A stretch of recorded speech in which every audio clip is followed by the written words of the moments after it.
नमस्कार। हिंदी की कक्षा में आप सभी का स्वागत है। प्यारे बच्चों, आज की कक्षा में हम रसखान जी के सवैयों के बारे में बात करेंगे। शुरू करने से पहले मैं आपको रसखान जी के बारे में कुछ बताना चाहूँगी। रसखान जी कृष्ण भक्त मुस्लिम कवि थे। उनका जन्म 1548 के आसपास दिल्ली में हुआ था। उनकी मृत्यु सन 1628 के लगभग मानी जाती है। कवि रसखान भक्ति काल की रीति मुक्त काव्य धारा के प्रमुख कवियों में से एक हैं। इतिहास में रसखान जी को रस की खान कहा गया है। इनके काव्य में भक्ति एवं श्रृंगार रस दोनों की प्रधानता मिलती है। रसखान जी कृष्ण भक्त हैं और श्री कृष्ण जी के प्रति जो भक्ति भावना अथवा प्रेम इनके काव्य में देखने को मिलता है वह अत्यंत दुर्लभ है। सुजान रसखान एवं प्रेम वाटिका उनकी प्रमुख कृतियां हैं। इन्होंने अपने काव्य में ब्रज भाषा का काफी सरस और मनोरम प्रयोग किया है, जिसमें कहीं भी शब्दाडंबर नहीं दिखता। आइए शुरू करते हैं। मानुष हो तो वही रसखानी, बसों ब्रज गोकुल गांव के गवारन। जो पशु हो तो कहा बस मेरो, चरौ नित नंद की धेनु मझारन। कठिन शब्दों के अर्थ देखिए। मानुष का अर्थ है मनुष्य, हों का अर्थ है होना, बसों का अर्थ है बसना, गंवारन यानी गवालों के, पशु का अर्थ है पशु, कहा बस मेरो मेरा वश न होना, चरों का अर्थ है चरना, नित यानी रोज, धेनु का अर्थ है गाय, मझारन का अर्थ है मध्य या बीच में। प्यारे बच्चों, प्रस्तुत पंक्तियों में कवि रसखान का श्री कृष्ण एवं उनके गांव गोकुल ब्रज के प्रति लगाव का वर्णन किया गया है। रसखान जी मानते हैं कि ब्रज के कण कण में श्री कृष्ण बसे हुए हैं। इसी वजह से वे अपने प्रत्येक जन्म में ब्रज की धरती पर जन्म लेना चाहते हैं। वो कहते हैं कि अगर उनका जन्म मनुष्य के रूप में हो तो वो गोकुल के ग्वालों के बीच में जन्म लेना चाहते हैं, और पशु के रूप में जन्म लेने पर वो गोकुल की गायों के साथ घूमना फिरना चाहते हैं। आगे देखिए। पाहन हो तो वही गिरी को, जो कियो हरि छत्र पुरंदर धारण। जो खग हो तो बसेरो करो, मिली कालिंदी कूल कदम की डारन। पाहन का अर्थ है पत्थर, गिरी का अर्थ है पर्वत, हरि छत्र का अर्थ है प्रभु का छत्र यानी छाता। पुरंदर शब्द का प्रयोग इंद्र भगवान के लिए किया गया है। धारण का अर्थ है धारण करना। खग का अर्थ है पक्षी, बसेरो यानी बसना। कालिंदी कूल यमुना का किनारा। कदम का अर्थ है एक वृक्ष, डारन डालियां।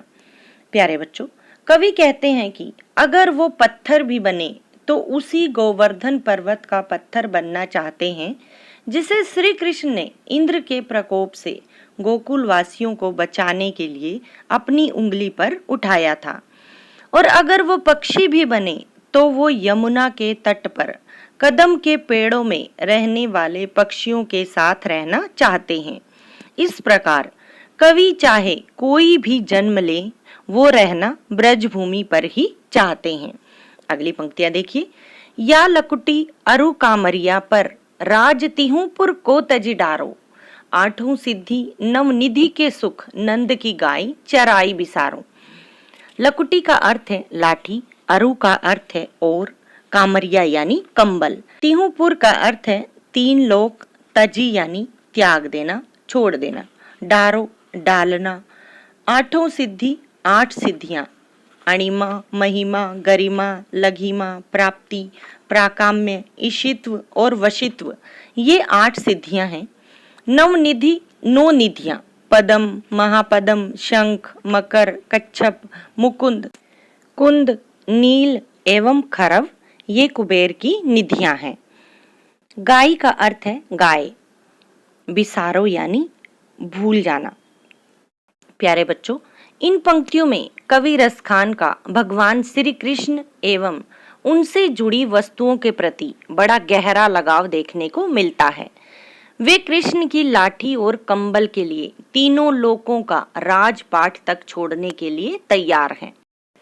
वे कहते हैं कि अगर उन्हें नंद की गायों को चराने का मौका मिले तो इसके लिए वे 8 सिद्धियों एवं 9 निधियों के सुख को भी त्याग सकते हैं। आगे देखिए, रसखान कबों इन आखिन सो ब्रज के बन बाग तड़ाग निहारों, कोटिक एकल धोत के धाम करील के कुंजन ऊपर वारों। कबों का अर्थ है कभी, सो का अर्थ है से, बन का अर्थ है वन या जंगल, तड़ाग यानी तालाब, निहारों का अर्थ है देखना, कोटिक का अर्थ है करोड़ों, कलधोत के धाम यानी सोने चांदी के महल, करील का अर्थ है कांटेदार झाड़ियां, कुंजन का अर्थ है लताओं से भरा स्थान और वारों का अर्थ है न्योछावर करना।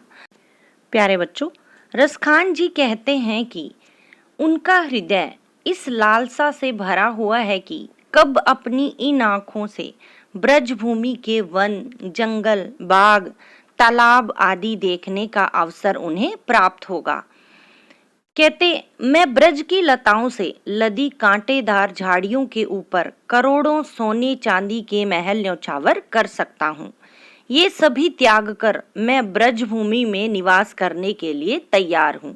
अर्थात कवि प्रभु से जुड़ी वस्तुओं के प्रति अपना सर्वस्व त्यागने के लिए तत्पर हैं।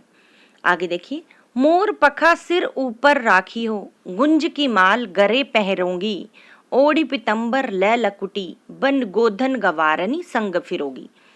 मोर पखा का अर्थ है मोर पंख से निर्मित मुकुट, राखियों का अर्थ है रखूंगा या रखूंगी, गुंज का अर्थ है गुंगची, एक विशेष प्रकार का मोती रूपी दाना, माल का अर्थ है माला, गरे का अर्थ है गले, पितंबर का अर्थ है पीले वस्त्र, गोधन यानी गाय, गवारनी गवाल बाल, फिरोंगी का अर्थ है घूमूंगी। प्यारे बच्चों, इन पंक्तियों में कवि रसखान ने कृष्ण से अपार प्रेम करने वाली गोपियों के बारे में बताया है, जो एक दूसरे से बात करते हुए कह रही हैं कि वो कान्हा द्वारा उपयोग की जाने वाली वस्तुओं की मदद से कान्हा का रूप धारण कर सकती हैं। यहाँ गोपियां कह रही हैं कि वे अपने सिर पर श्री कृष्ण की तरह मोर पंख से बना मुकुट पहन लेंगी, अपने गले में कुंज की माला भी पहन लेंगी, उनके ही समान पीले वस्त्र धारण कर लेंगी और अपने हाथों में लाठी लेकर वन में ग्वालों के संग गायें चराएंगी। आगे देखिए, भाव तो वही मेरो रस खानी, सो तेरे कहे सब स्वांग करूंगी, या मुरली मुरलीधर की अधरान धरी अधरान धरोंगी। भावतों का अर्थ है अच्छा लगना, स्वांग का अर्थ है भेष बदलना, मुरलीधर यानी श्री कृष्ण जी का एक नाम है, अधरान का अर्थ है होठों पर, धरी यानी रखी, अधरा होठ और धरोंगी का अर्थ है रखूंगी। प्यारे बच्चों, गोपी कह रही है कि कृष्ण हमारे मन को बहुत भाते हैं, इसलिए मैं तुम्हारे कहने पर ये सब कर लूंगी, मगर मुझे कृष्ण के होठों पर रखी हुई मुरली अपने होठों से लगाने के लिए मत बोलना, क्योंकि इस मुरली की वजह से कृष्ण हमसे दूर हुए हैं। गोपियों को लगता है कि कृष्ण मुरली से बहुत प्रेम करते हैं और उसे हमेशा अपने होठों से लगाए रहते हैं, इसलिए वे मुरली को अपनी सौतन या सोत की तरह देखती हैं और कहती हैं कि हम उनकी मुरली को कभी भी अपने होठों से नहीं लगाएंगी। आगे देखिए, काननी दई अंगुरी रहीबो, जबहि मुरली धुनी मंद बजी है, मोहनी तानन सो रस खानी, अटा चढ़ी गोधन गहिए तो गहिए। काननी का अर्थ है कानों में, दई का अर्थ है देकर, अंगुरी का अर्थ है उंगली, रहीबो का अर्थ है रहेंगे या रहूंगी, जबहि का अर्थ है जब भी, धुनी का अर्थ है धुन या तान, मंद का अर्थ है धीमा, बजइये का अर्थ है बजाएगा, तानन का अर्थ है तानों से, अटा का अर्थ है अटारी या महल, गोधन का अर्थ यहाँ पर लोकगीत से लिया गया है। प्यारे बच्चों, रसखान ने इन पंक्तियों में गोपियों के कृष्ण प्रेम का वर्णन किया है। वो चाहकर भी कृष्ण को अपने दिलो दिमाग से नहीं निकाल सकती। इसलिए वे कह रही हैं कि जब कृष्ण अपनी मुरली बजाएंगे तो वो उससे निकलने वाली मधुर ध्वनि को नहीं सुनेंगी। वो सभी अपने कानों पर हाथ रख लेंगी। उनका मानना है कि भले ही कृष्ण किसी महल पर चढ़कर अपनी मुरली की मधुर तान क्यों न बजाए और वहाँ के प्रसिद्ध लोकगीत ही अपनी बांसुरी के माध्यम से क्यों न बजाएं, जब तक वो उसे नहीं सुनेंगी तब तक उन पर उन मधुर तानों का कोई असर नहीं होने वाला। आगे देखिए, तेरी कहूँ सिगरे ब्रज लोगनी काली को कितनो समझइये, माई री वा मुख की मुस्कानी सम्हारी न जइये न जइये न जइये।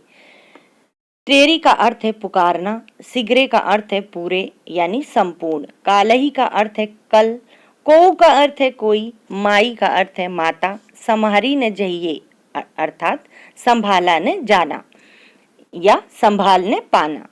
प्यारे बच्चों, गोपियां क्या कहती हैं कि वो अपने कानों पर हाथ रख लेंगी ताकि उन्हें कृष्ण की जो बांसुरी है उसकी मधुर तान ना सुनाई दे। लेकिन अगर गलती से भी मुरली की मधुर ध्वनि उनके कानों में चली गई तो फिर वो अपने वश में नहीं रह पाएंगी। वो कहती हैं फिर चाहे हमें कोई कितना भी समझाए हम कुछ भी समझ नहीं पाएंगी। गोपियों के अनुसार कृष्ण की मुस्कान इतनी प्यारी है कि उसे देखकर कोई भी उसके वश में आए बिना नहीं रह सकता। इसीलिए गोपियां कह रही हैं कि श्री कृष्ण का मुख देखकर उनसे खुद को बिल्कुल भी संभाला नहीं जाएगा और वो सारी लोक लाज छोड़कर श्री कृष्ण की ओर खींची चली जाएंगी। आज के लिए बस इतना ही। धन्यवाद।